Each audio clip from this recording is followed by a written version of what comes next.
उनके यश गाया करता हूँ। जो कर्ज राष्ट्र ने खाया है, मैं उसे चुकाया करता हूँ। पूजे ना गए वीर तो फिर ये मार्ग कौन अपनाएगा? इस भूमि की मिट्टी को मस्तक तक कौन ले जाएगा? इस पीढ़ी से उस पीढ़ी के मैं भाव जगाया करता हूँ। मैं अमर शहीदों का चारण, उनके यश गाया करता हूँ। जो कर्ज राष्ट्र ने खाया है, मैं उसे चुकाया करता हूँ। A very warm and cheerful good morning to the galaxy of intellectuals and learned minds. I, Neeraj Verma, Manager, Ideal Group of Institution, welcome to you all in this series of Lakshya Sandhan 2K22. I really feel happy and privileged to welcome the guest of today, Sir Hari Narayan Chari Mishra Sir, Commissioner, Indore Police. Audience, please give him a big round of applause. It's a matter of great pride that we have amongst us our special guest, Dr. Bharat Sharma, Sadasya, Sanskritik Mantralay, Bharat Sarkar. I request you to please give him a thundering clap. On this momentum occasion, we have amongst us Honorable Director Sir of Ideal Group of Institution, Sir Abhesh Kumar Tiwari, Principal and Director Ma'am Pooja Tiwari, CEO Ma'am, MD Ma'am Mayuri Birla Sadani, Vice Principals of both these schools and all the dignitaries present in the arena.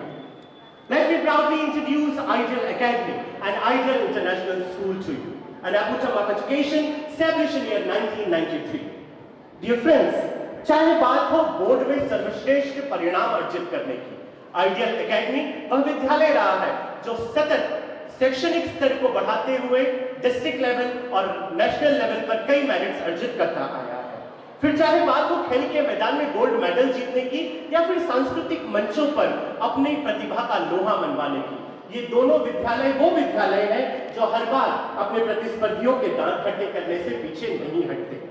और इसके साथ ही साथ इस मुकद्दस मंच के माध्यम से आप सभी को बताना चाहता हूं कि हमारे माननीय मुख्यमंत्री जी द्वारा चलाई गई प्रतिभा सम्मान योजना के तहत हमारे विद्यालय के 47 विद्यार्थियों ने लैपटॉप की राशि अर्जित की है। और इस क्षेत्र का आइडियल एकेडमी एकमात्र ऐसा विद्यालय है जिसके सर्वाधिक विद्यार्थियों ने इस प्रतिभा प्रोत्साहन राशि का लाभ उठाया है।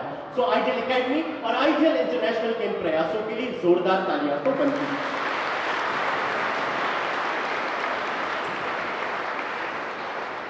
It gives me immense pleasure to welcome the guests of today. For the same, I request the head boy and head girl of Ideal International School to kindly come up on stage. Rajkumar Jaiswal, head boy, Ideal International School. Tanushree Pran, head girl, Ideal International School, to welcome the guest of the day, Sir Hari Narayan Chari Mishra. Audience, please give them a big round of applause.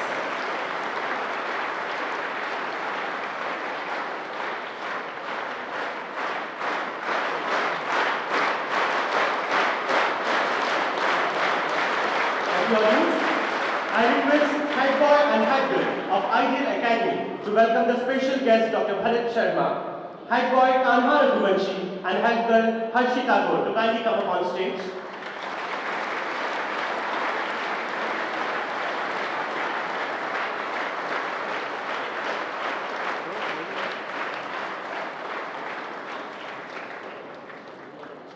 On this auspicious occasion, we have amongst us TI of Bandanga Thana, Sir Rajendra Soni ji. Sir के welcome के लिए मैं again head boy head girl ideal international school को मंच पर आमंत्रित करता हूं कि वो मंच पर आए एंड हमारे TI बाणगंगा थाना क्षेत्र सर राजेंद्र सोनी जी का पुष्पगुच्छ से स्वागत करें।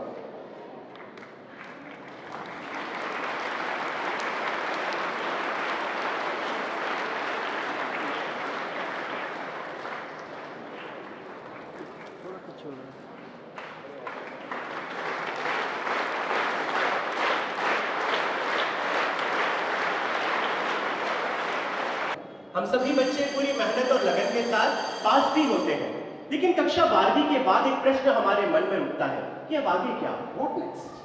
करियर काउंसलिंग एक आइडियल इंटरनेशनल स्कूल का वो माइलस्टोन रहा है जिसने समय समय पर इस देश को ऐसे कई नौजवान युवा दिए हैं जिन्होंने अपने पथ पर आगे बढ़कर मां भारत का नाम गौरवान्वित किया है। इसी श्रेणी में लक्ष्य संधान की सीरीज में आज हमारे मुख्य वक्ता के रूप में हमारे बीच मौजूद हैं commissioner of Indore police sir Hari Narayan Chari Mishra sir. Sir का परिचय देना अर्थात सर का परिचय देना अर्थात स्वयं गंगा को शुद्धता की प्रतिज्ञा दिलाने के समान है। मन से मनस्वी, तन से तपस्वी और वाणी से ओजस्वी सर हरि नारायणचार्य मिश्र सर पहले आईपीएस अधिकारी हैं जिन्होंने इंदौर में टीआई ट्रेनी के रूप में अपना करियर शुरू किया और अब 16 साल बाद शहर के पुलिस आयुक्त बने। खास बात यह है कि इंदौर में ही आप सीईओ, वरिष्ठ पुलिस अधीक्षक, डीआईजी और आईजी बनने वाले एकमात्र अधिकारी हैं। प्रशासनिक पद पर रहते हुए उत्कृष्ट प्रदर्शन करने के लिए आपको कई अलंकरणों से सुशोभित किया गया है। उसी श्रृंखला में देश के महामहिम राष्ट्रपति जी द्वारा आपको पुलिस सेवा सम्मान से भी सम्मानित किया गया है। आप जैसे विद्वान, विषय मर्मज्ञ और गुणी व्यक्तित्व को अपने बीच पाकर आइडियल ग्रुप ऑफ इंस्टीट्यूट आज धन्य है। एक बार पुनः जोरदार तालियों के साथ ये मंच आपका स्वागत करता है। आप सभी का ज्यादा समय ना देते हुए I request honourable guest of the day to kindly come upon stage for the session. इस संस्थान के सभी बच्चों जिनका उत्साह अभी देखते बन रहा है, बड़े सुबह से बच्चों की जो तालियां हैं वो बता रही हैं कि बच्चे बड़े ऊर्जा से भरे हुए हैं और बड़े उत्साह में हैं। ऐसे सभी बच्चों को मैं स्वागत करता हूं कि इस कार्यक्रम में इतने उत्साह से आए हैं। इस कार्यक्रम के इस यहाँ के डायरेक्टर अवधेश तिवारी जी, भरत शर्मा जी, यहाँ उपस्थित अन्य शिक्षकगण, यह बच्चों की जो उम्र है वो जीवन का वो उम्र है, वह पड़ाव है, यात्रा की वो पड़ाव है, दौर है जब हम कुछ करने की दिशा में, कुछ बनने की दिशा में बढ़ रहे होते हैं। इस समय इतनी ऊर्जा होती है, इतना मनोबल होता है कि बच्चे जो चाहें, जिस दिशा में बढ़ना चाहें, उस दिशा में शिखर तक पहुंच सकते हैं। आइंस्टीन कहा करते थे कि कई बार हम मछली की जो योग्यता है वो पेड़ पर चढ़ाकर नापने लगते हैं और सही मूल्यांकन नहीं कर पाते। मुख्य तौर पर कई बार आपाधापी में और अंधी प्रतिस्पर्धा में बच्चे, कई बार उनके परिजन, कई बार शिक्षक बच्चों की उस जो अंतर्निहित प्रतिभा है उनके अंदर, उनके जो मानस की जो क्षमता है उसको नहीं पहचान पाते। आज जीवन के हर क्षेत्र में, हर दिशा में बढ़ने की अपार संभावनाएं हैं। जरूरत है कि बच्चों की उस प्रतिभा को पहचाना जाए, वो किस क्षेत्र में जाना चाहता है, किस दिशा में बेहतर करना चाहता है। जरूरी नहीं कि वो मैथ में जाकर के इंजीनियरिंग ही निकाले, जरूरी नहीं है कि वो डॉक्टर ही बने। वो साहित्य में भी अच्छा कर सकता है, कला में भी अच्छा कर सकता है, संगीत में भी अच्छा कर सकता है, खेल में भी अच्छा कर सकता है। लेकिन जिस दिशा में करे अपनी प्रतिभा को 100% उसमें दे। अगर प्रतिभा उसमें 100% उस बिंदु पर केंद्रित होगी तो जैसे हम लोगों ने मैग्नीफाइंग ग्लास देखा होता है, बच्चों ने प्रैक्टिकल में देखा होगा मैग्नीफाइंग ग्लास, सूरज की रोशनी को जब उस मैग्नीफाइंग ग्लास से जब हम फोकस करते हैं तो कागज कैसे जल उठता है। उसी तरह हमारी जो ऊर्जा होती है, हमारी जो प्रतिभा है, हमारी जो क्षमता है, उसको पूरी एकाग्रता से अगर हम एक स्वाभाविक जो हमारा प्रवाह है, जो हमारी स्वाभाविक प्रतिभा है, उस दिशा में अगर फोकस करें तो हम उस सफलता की आंच को, सफलता की जो रोशनी हो उसको देखेंगे, वो कागज को देखो जल उठेगा। इसलिए जरूरत है कि इस दिशा में बच्चों की भी जिम्मेदारी है, लेकिन बच्चे चूंकि उतने परिपक्व नहीं होते, ऐसे में माता पिता की जिम्मेदारी है और शिक्षकों की जिम्मेदारी है कि बच्चों के उस स्वाभाविक प्रवाह को पहचाने। आखिर वो कौन सा स्वाभाविक प्रवाह, स्वाभाविक दिशा है जिसमें बच्चा 100% दे सकता है। और हमारे यहाँ उच्च शिक्षा ज्यादा है। उच्च शिक्षा में अगर आप देखेंगे कि सबसे ज्यादा उच्च शिक्षित लोग, डिग्री वाले, वो हमारे देश में, लेकिन अब दुनिया के दूसरे देशों में देखेंगे, विकसित देशों में देखेंगे, वहां पर दूसरी तरह की जो व्यावसायिक शिक्षा है, जो प्रोफेशनल ट्रेनिंग है, उसकी संख्या ज्यादा है।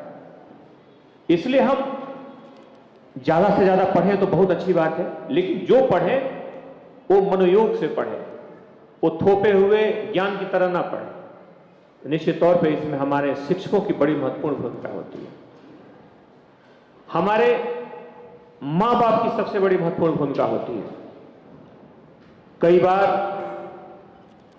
रिजल्ट के जब निकलते हैं, हम सुनते हैं कि कई बार बच्चे, छोटे छोटे बच्चे 10th 12th के बच्चे डिप्रेशन में चले जाते हैं, अवसाद में चले जाते हैं।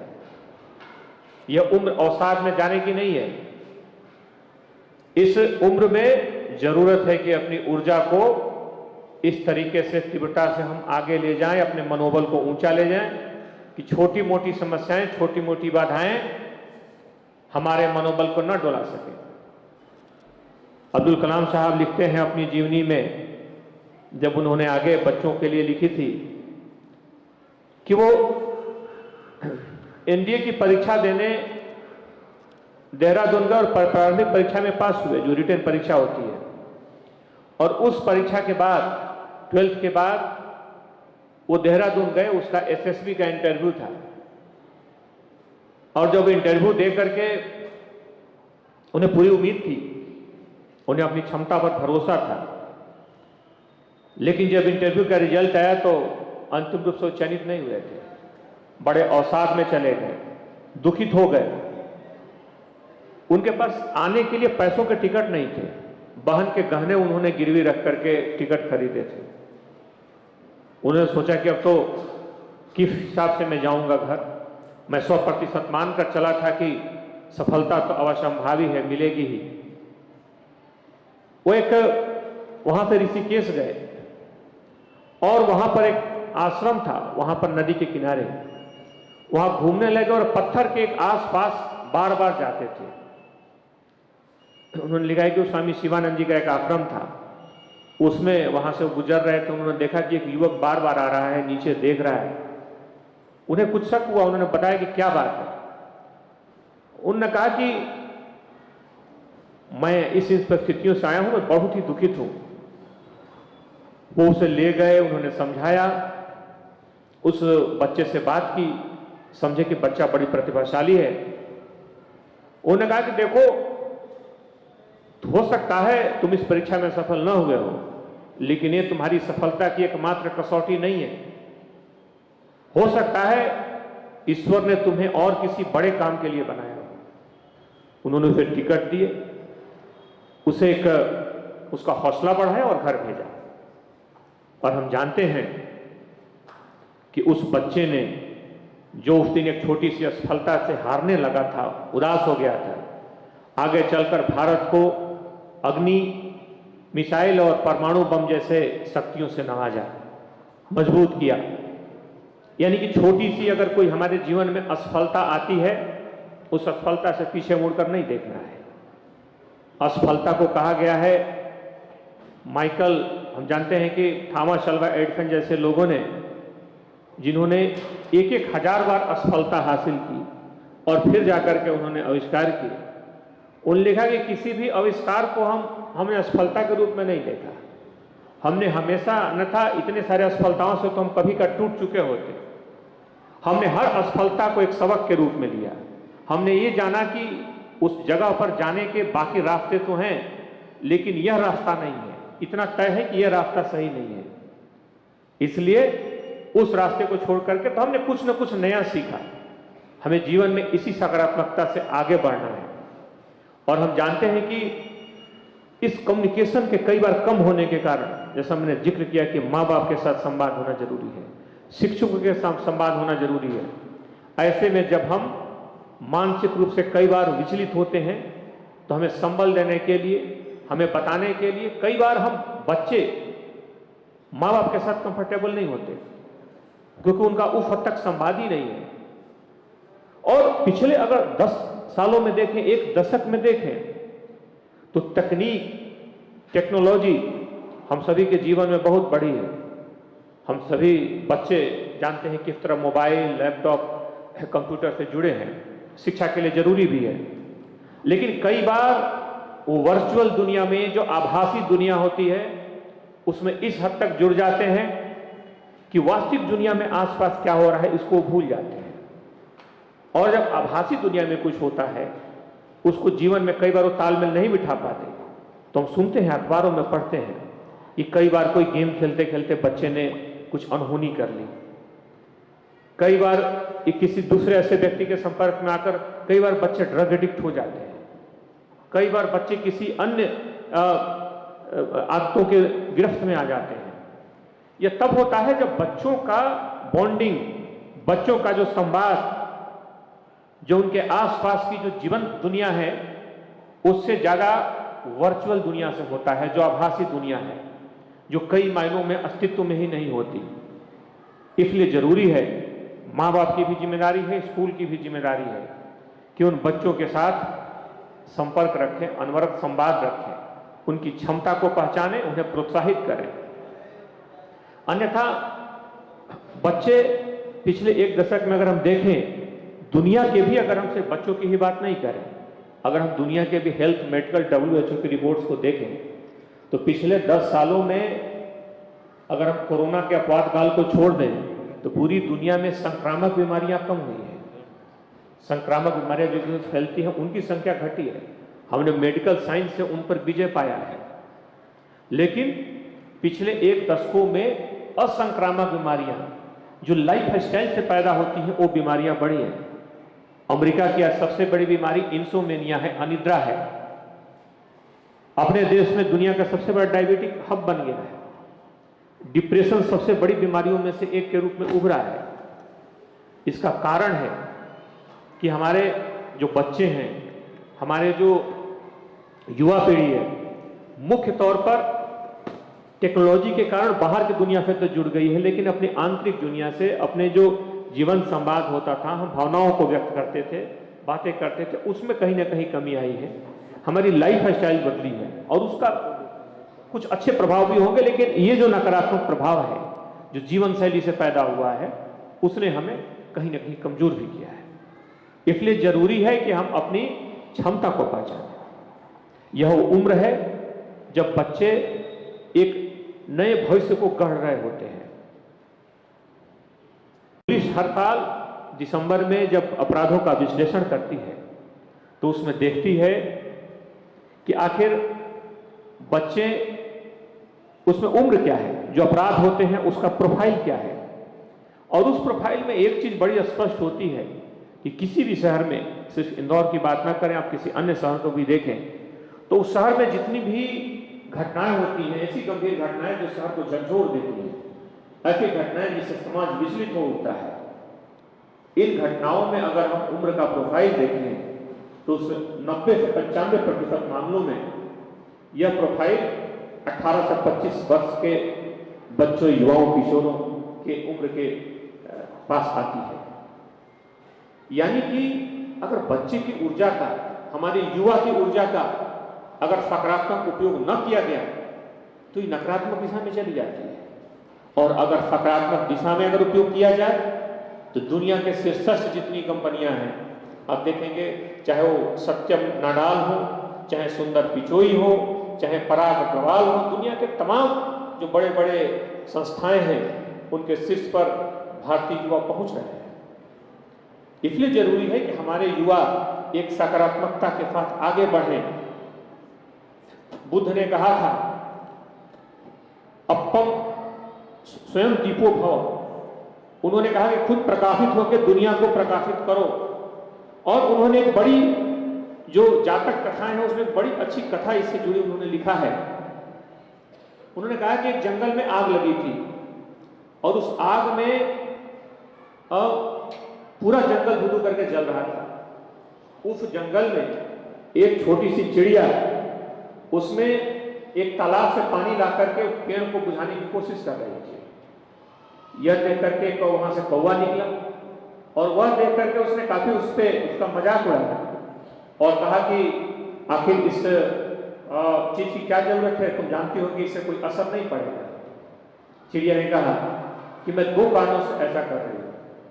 पहली चीज कि मैं यह बताना चाहती हूं कि मैं आग लगाने वालों के साथ नहीं, आग बुझाने वालों के साथ हूं।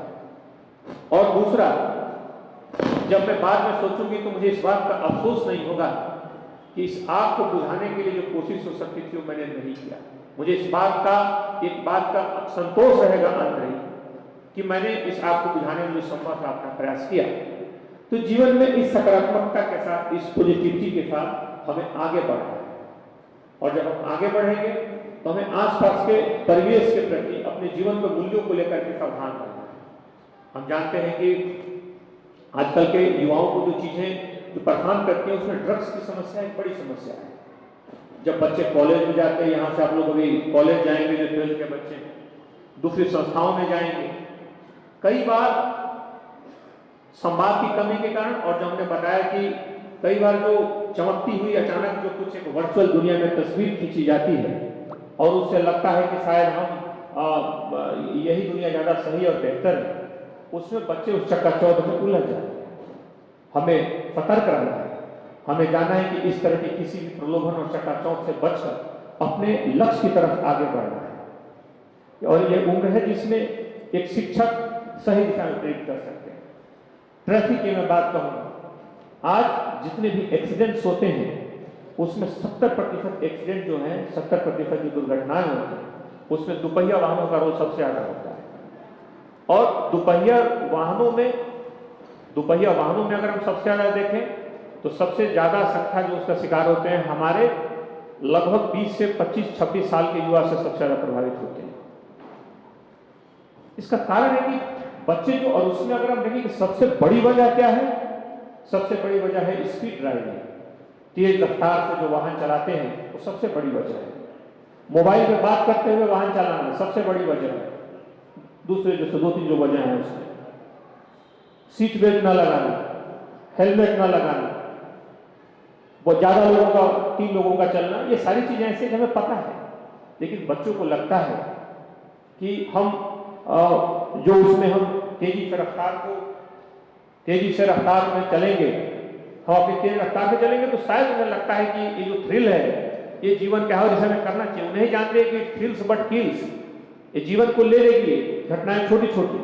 इसलिए हमारे बच्चों को इन छोटी छोटी चीजों से सावधान रहना है, लक्ष्य के प्रति पूरी तरह से केंद्रित रहना है, समय का सही उपयोग करना है। समय जब आप प्रतियोगी परीक्षाओं में उतरेंगे, प्रतियोगी परीक्षाओं की तैयारी करेंगे तो बाकी बच्चों के पास भी उतना ही समय होगा, बाकी बच्चों के पास उतनी क्षमता होगी और उसमें जीत कर वो निकलेगा जो समय का बेहतर प्रबंधन करता है, जो बेहतर मैनेजमेंट कर सकता है, जो बेहतर ढंग से अच्छी भाषा क्षमता रखेगा, जो बेहतर ढंग से अपने को अभिव्यक्त करेगा, जो बेहतर ढंग से लिख पाएगा, जो प्रश्न को समझ पाएगा, जिसमें तेजी से, तीव्रता से जो अपने बातों को एक्सप्रेस कर सकता है। ये सारी चीजें धीरे धीरे एक क्रम में होती हैं और ये वो उम्र है जिसमें अपनी आप इस क्षमता को बेहतर कर सकते हैं। जीवन में बहुत सारी ऐसी चीजें आएंगी जो आपको जरूरी है कि आप पॉजिटिविटी के साथ आगे बढ़े। बहुत सारे उतार चढ़ाव आएंगे। एक व्यक्ति ने एक पार्टी रखी और उस पार्टी में उसने अपने सभी मित्रों को बुलाया। सभी लोग गए तो वहां चौंक गए। उन्होंने देखा कि एक बड़ी ही महंगी गाड़ी, उसकी जो मर्सिडीज थी बुरी तरह से एक्सीडेंट उसका हुआ था और बुरी तरह से क्षतिग्रस्त थी। लोगों ने कहा कि तो बड़ी दुख की बात है, तुम्हारी पूरी की पूरी गाड़ी का एक्सीडेंट हो गया और तुमने इतनी बड़ी पार्टी रखी है। उसने कहा कि यही तुम्हें दिखाना चाहता हूं कि इतनी बड़ी गाड़ी का एक्सीडेंट हो गया और मैं इसमें बैठा था, मुझे खरोच तक नहीं आई, तो मैं इसको देखता हूं कि कितना बड़ा ईश्वर ने हमें हमारी रक्षा की, इसके लिए मैं पार्टी दिया। तो हर चीजों को देखने का नजरिया हमारा अलग हो सकता है। हर चीजों को देखने का हमारा दृष्टिकोण हमारे जीवन की सफलता और असफलता को तय करता है। और मेरा मानना है कि जीवन में जब बच्चे प्रतियोगी परीक्षाओं की तैयारी करें, अलग अलग सफलता के मानक हो सकते हैं, लेकिन मुझे लगता है कि हम जीवन में कितना हो ऊंचाई पर चढ़े, हम बड़े से बड़े लोगों को हम देखते हैं कि बड़ी से बड़ी जिनका हम नाम सुनते हैं वो किस तरह से कई बार डिप्रेशन में चले जाते हैं। तो ये जरूरी है कि उस जीवन की सफलता के साथ साथ जो भौतिक सफलता है, आंतरिक रूप से हम मानवीय मूल्यों को न छोड़ें। दूसरे व्यक्ति के प्रति इम्पैथेटिक जो हमारा एक रुख होना चाहिए, उसको समझने की जो क्षमता होनी चाहिए, हमारे अंदर जो भाव है उन्हें हमें जरूर रखना है। बच्चों में निश्चित तौर पे बच्चे बड़े उत्साह में हैं, बच्चे बड़े ऊर्जा से भरे हुए हैं। मैं उम्मीद करता हूं कि इस बार बताया गया कि इनको 45 लैपटॉप मिले थे माननीय मुख्यमंत्री जी के द्वारा। अगली बार का जो हो इसमें और ज़्यादा संख्या में हमारे बच्चे हैं, बेहतर ढंग से करें। बच्चे उज्जवल भविष्य के साथ आगे बढ़ें, उनके उज्जवल भविष्य की मैं बहुत बहुत कामना करता हूँ। Thank you.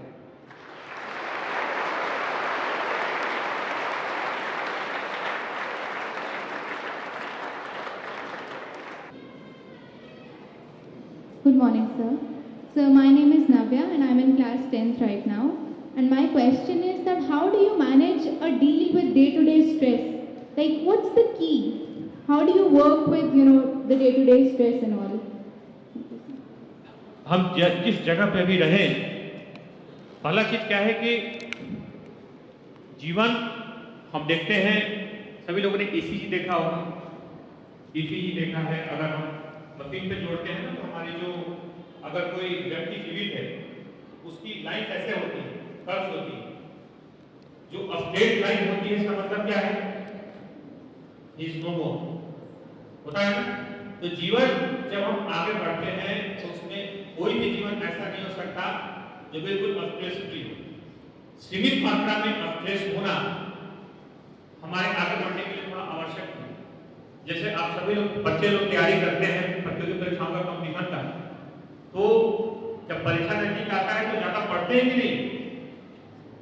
जैसे बोलेंगे तो कोई अपडेट नहीं, हम तो 10 बजे से उठेंगे और 11 बजे चले जाएंगे, ऐसा होता है क्या? नहीं होता। तो सीमित मात्रा में जितनी जरूरी है उतना स्ट्रेस को होना नहीं चाहिए जीवन में, ताकि वो हमें सचेत रखे, जागरूक रखे। लेकिन हाँ, एक सीमा से ज्यादा स्ट्रेस होना हमें परेशान करता है, हमारी क्षमता को कम करता है। फिर वो स्थिति हो जाती है कि हम जैसे ट्रेडमिल पर चलते हैं, दौड़ते हैं, ट्रेडमिल पर बहुत तेज भागते हैं, लेकिन हम आगे दूरी तय करते हैं क्या? नहीं करते। यही स्थिति हो जाती है, दूरी तय नहीं करते हैं। तो हमारे पास हर परिस्थिति में हमारी कोशिश होनी चाहिए कि जो समस्या है और हमारे पास जो बेहतर हम कर सकते हैं, जो बेस्ट कर सकते हैं, वो हमें बेस्ट कोशिश करनी चाहिए, ताकि हम इस बात का अफसोस न रहे कि हमने कोशिश कम की। बाकी चीजों को लेकर के बहुत ज्यादा चिंता नहीं करनी चाहिए। अपनी बेस्ट कोशिश, अधिकतम कोशिश करके हम निश्चित हो सकते हैं। अनावश्यक तनाव फिर अपने आप नहीं होगा, जब इस दिशा से काम करेंगे अनावश्यक तनाव से बचेंगे। Thank you, sir. May I have the next question, please?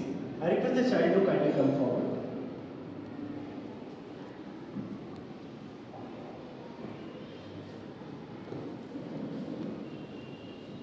नमस्कार सर, मैं प्रेरणा ठाकुर कक्षा 8वीं की विद्यार्थी हूँ। मैं आपसे यह सवाल पूछना चाहती हूँ सर कि जैसा कि आदेश जारी करा गया है कि इंदौर शहर में 24/7 मार्केट ओपन रहेगी, तो इस दौरान महिला पुलिस कर्मियों के लिए और व्यापारियों की सुरक्षा के लिए क्या कदम उठाए जा रहे हैं? जानते हैं कि इंदौर शहर जो है बहुत तेजी से एक रफ्तार से विकास कर रहा है, और इसमें विकास के लिए आवश्यक होता है कि तेजी से उद्योग धंधे बढ़े, रोजगार के अवसर बढ़े, और उसके बाहर के लोग भी उन सुविधाओं से प्रभावित होकर आए। इस दिशा में एक बड़ा प्रयास, इससे 12 किलोमीटर के पूरे एरिया में रोड पर, हेवी रोड पर, इसमें प्रयास किया गया है कि 24 घंटा खुले रहे। और यह सुविधा बहुत ही कम देशों में, बहुत कम शहरों में, अभी तक मात्र 30-31 शहरों में यह सुविधा उपलब्ध है। इसमें एक क्षेत्र में जो प्रयोग किया गया है उसमें जरूरी है कि अगर उस समय दुकान खुले हैं, अगर सब लोग हैं, तो इसमें महिलाओं की सुरक्षा, बच्चों की सुरक्षा, बुजुर्गों की सुरक्षा बड़ी महत्वपूर्ण हो जाती है।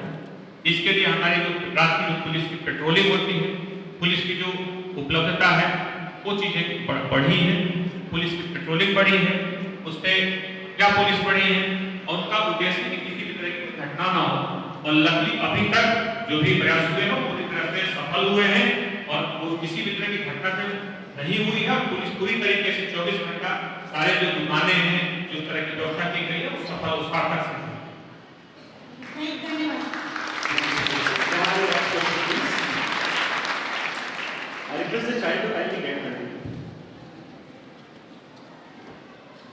morning, sir. My name is Ravi Bajpayee and I am from class 11B. Sir, my question is, what subject after class 10 should be chosen for sure selection in IAS or IPS? दरअसल civil service में चयन होने के लिए कोई ऐसा नहीं है कि कोई ऐसा एग्जाम है कि इसमें कोई भी चयनित हो सकता है। इसमें सबसे महत्वपूर्ण है कि आप उस विषय को चुनें जो विषय आपका पसंदीदा विषय है। हर बच्चे का कुछ एक ऐसा विषय होगा जिसको पढ़ने में बहुत अच्छा लगता हो।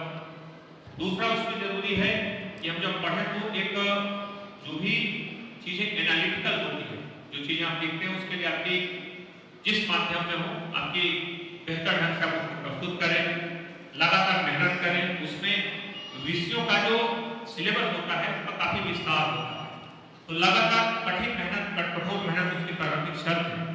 और साथ ही साथ बेहतर अभिव्यक्ति, लगातार निरंतरता होनी चाहिए, कंटिन्यूटी होनी चाहिए उस तैयारी में। इन सारी चीजों को अगर बच्चे करें तो बेहतर ढंग से कर सकते हैं। Thank you so much, sir. May I have the next question, please? I request the child to kindly come forward and get ready.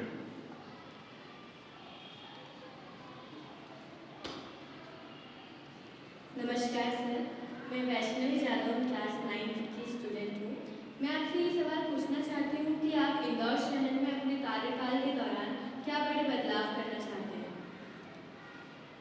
मुख्य जो बड़े जो भी शहर है उसकी कुछ ऐसी चीजें यहाँ पर इंदौर में अगर हम देखें तो कई चीजों में बड़े सकारात्मक सफल हुए हैं। अगर हम 8-10 साल के अगर हम पूरे एक दशक के पैटर्न को देखें तो धीरे जो बड़े जो अपराध हैं, जो बड़े इस तरह की किसी भी तरह की ऑर्गेनाइज क्राइम, जो बड़े गिरोह या इस तरह की घटनाएं हैं उनमें कमी आई है। जब प्रभावी तौर पर अगर हम देखें तो शहर ज्यादा से ज्यादा और सुरक्षित हुआ है। इस तरह कुछ चीजें हैं जो चुनौतियां बढ़ती हैं, जैसे ट्रैफिक की चुनौती है। हम जानते हैं कि दुनिया भारत के सबसे ज्यादा कुछ शहरों में जिसमें सबसे ज्यादा वाहन है उनमें से एक इंदौर है, जिसमें सबसे ज्यादा प्रति व्यक्ति वाहन है। हमारे पास धीरे धीरे आने वाले दिनों में इंफ्रास्ट्रक्चर बढ़ेगा और ज्यादा से ज्यादा बेहतर ढंग से हमारे जो बाहर की तरफ जो सड़कें होंगे बढ़ेंगी तो यातायात का दबाव बढ़ेगा। तो इस मामले में पुलिस की कोशिश है कि यातायात को लेकर के ज्यादा से ज्यादा बेहतर तौर कर सके, यातायात को लेकर के जो तौर पे जो व्यवस्थाएं हैं और बेहतर हो। और साथ ही साथ जो महिला संबंधी अपराध न्यूनतम स्तर तक पहुंचे, हमारे बच्चे ज्यादा से ज्यादा सुरक्षित हो। ड्रग्स के खिलाफ आपने देखा होगा पुलिस में लगातार कार्रवाइयां बड़ी संख्या में रोज कार्रवाइयां हो रही हैं। उसमें कोशिश है कि जागरूकता भी फैले। आसपास इसमें पुलिस ने बहुत सारी हेल्पलाइन शुरू की है, नार्को हेल्पलाइन शुरू की है। इसमें कोशिश है कि हमारी जो युवा पीढ़ी है इन सारे मुद्दों को लेकर के सतर्क रहे। आप लोगों से हमने एक्सीडेंट का जिक्र किया। एक्सीडेंट सामान्य तौर पे शहर में जितनी घटनाएं होती हैं, होमिसाइड्स होती हैं किसी भी शहर में आज के दिन में, उससे लगभग 4 से 5 गुना ज्यादा लोग प्रभावित होते हैं एक्सीडेंट से। और उसमें मैंने बताया कि हमारा जो देश है दुनिया का सबसे युवा देश है, लेकिन हमारे युवा इतने कि हमारे युवाओं का जो एक्सीडेंट वाली चीजों में एनर्जी है, इसके लिए सबसे ज्यादा प्रभावित उसमें युवा है। जो बच्चे हैं जो 20 साल 18 साल 21 साल की दहलीज पे खड़े हैं, उनकी जो ऊर्जा है बड़े कामों में और एक ऊंचे मिशन पर पहुंचने के लिए उपयोग होनी चाहिए। इसमें जो चीजों का जिक्र किया गया कि हम गाड़ियां जो तेज रफ्तार से चलाते हैं, मोबाइल पर बात करते हुए चलाते हैं, कई बार ज्यादा संख्या में लोग बैठकर चलते हैं, इन सारी चीजों को छोटी छोटी चीजें जो हमें मालूम है, हेलमेट नहीं लगाते, इन चीजों का पालन करें तो इस तरह की दुर्घटनाएं का हो, ट्रैफिक ज्यादा व्यवस्थित हो। जो दूसरी सामाजिक जो मैंने चीजें बताई सब चीजों पे कंट्रोल हो तो हमारा समाज ज्यादा ज्यादा बेहतर होगा। और इस बात को लगातार कड़ाई से प्रयास करें। Thank you so much, sir. Good afternoon, sir. I am Nitali from class 10, and my question is, how do you set long-term and short-term goals for becoming an IAS? मेरा शॉर्ट टर्म जो गोल है वो ये है कि हम किस class में पढ़ रहे हैं, किस जगह पे पढ़ रहे हैं, किस कक्षा में किस चैप्टर को पढ़ रहे हैं, ठीक से पढ़ें। हम जहाँ पे क्योंकि हम बहुत लंबे समय का तो हो सकता है उसमें बहुत लंबे समय लगे, लेकिन हमें जो चीज पढ़ना है, जब आगे लोग सिविल सर्विस की तैयारी शुरू करते हैं ग्रेजुएशन या ग्रेजुएशन के बाद, तो सबसे पहले वो एनसीईआरटी की बुक्स पढ़ते हैं 6 से 12 तक की। उन चीजों को पढ़ते हैं, किताबों को पढ़ने की शुरुआत करते हैं। इसलिए आवश्यक है कि हम जिस क्लास में पढ़ रहे हो, 8th में हो, 10th में हो, 12th में हो, जो चैप्टर पढ़ाया जा रहा है, जो विषय पढ़ाया जा रहा है, उन चीजों को ध्यान से पढ़ें। क्योंकि आज नहीं तो कल देर समय को चीजें आएंगी, देर समय को चीजें हमारे सामने आएंगी। इसलिए हम उस चीज को शॉर्ट टर्म में पढ़ना शुरू करें, एक पहली मंजिल है। दूसरी मंजिल हम उन चीजों को देखें, समझें, क्वेश्चन पेपर्स को देखें, उसके लिए प्लानिंग करें, विषय को चयन कर लें कि आगे किस विषय को लेकर के रहना है, आसपास के परिवेश के प्रति हम जागरूक रहें, तमाम जो करंट अफेयर अपनी बाकी चीजें जो देश दुनिया में हो रही है उस पर नजर रखें। मेरे समझ से स्कूल में भी आजकल इन चीजों पर ध्यान दिया जाता है। उन चीजों को लेकर के अगर हम फोकस करें, विषय को भी चयन करके उसमें ज्यादा ध्यान दें, तो हमारे लंबे समय की तैयारी होगी और शॉर्ट टर्म में हम अपनी चीज को फोकस कर सकते हैं, जो चीज की पढ़ाई की जाए। Thank you sir.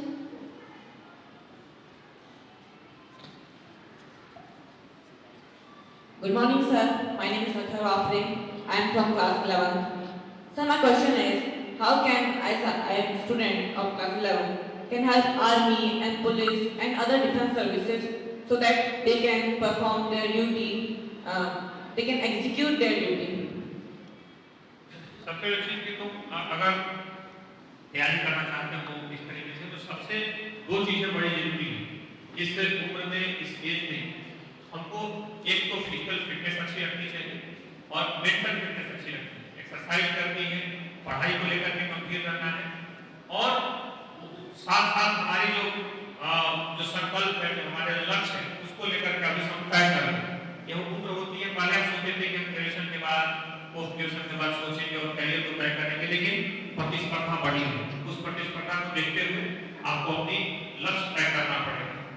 दूसरे ऐसे अगर सिटीजन आप चाहते हो कि कैसे मन करें, बच्चे जो 12th पास कर लिए, जो कॉलेज के माने पे हैं, वो जो चीजें हैं जिनको बताया गया, जब ऐसे आप 18 साल के हो जाओ, 18 साल के ऊपर जब आपको कुछ राइट मिलते हैं, इन चीजों का ध्यान रखें।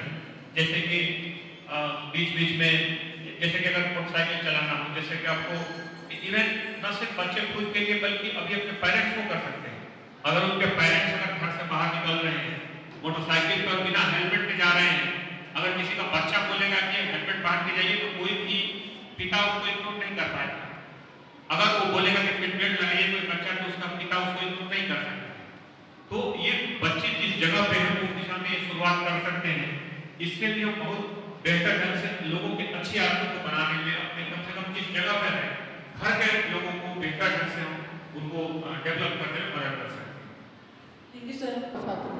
सर, मेरा प्रश्न ये है कि जैसे कि हमारे माता पिता हमें अच्छी शिक्षा के लिए अच्छे स्कूल में पढ़ा रहे हैं, तो अच्छे स्कूल में जो पढ़ा रहे हैं तो वो ज़रूरी भी है, लेकिन आपने शासकीय स्कूल में पढ़कर इतनी बड़ी पद को हासिल किया है, इस कड़ी मेहनत के लिए हमारा मार्गदर्शन करें। ये बिल्कुल मायने नहीं रखता हम किसी स्कूल में पढ़ रहे हैं, शासकीय स्कूल हो या स्कूल के है कि विषय को हम समझें, विषय को उसकी गहराई से, उस विषय वस्तु को समझें, उसके बाद हम डिस्कस करें, बातों को समझें।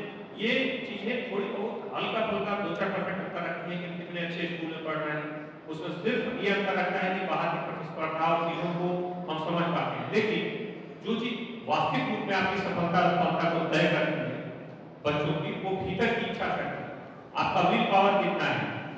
अगर हमें आगे नहीं बढ़ना है, हमारी इच्छा नहीं है, तो हमें 1000 बहाने मिलेंगे उस काम को नहीं करने। अगर हमें करना है, लक्ष्य को पाना है, तो सिर्फ हमें करना है, यह चीज पर्याप्त तक पहुंचने के लिए।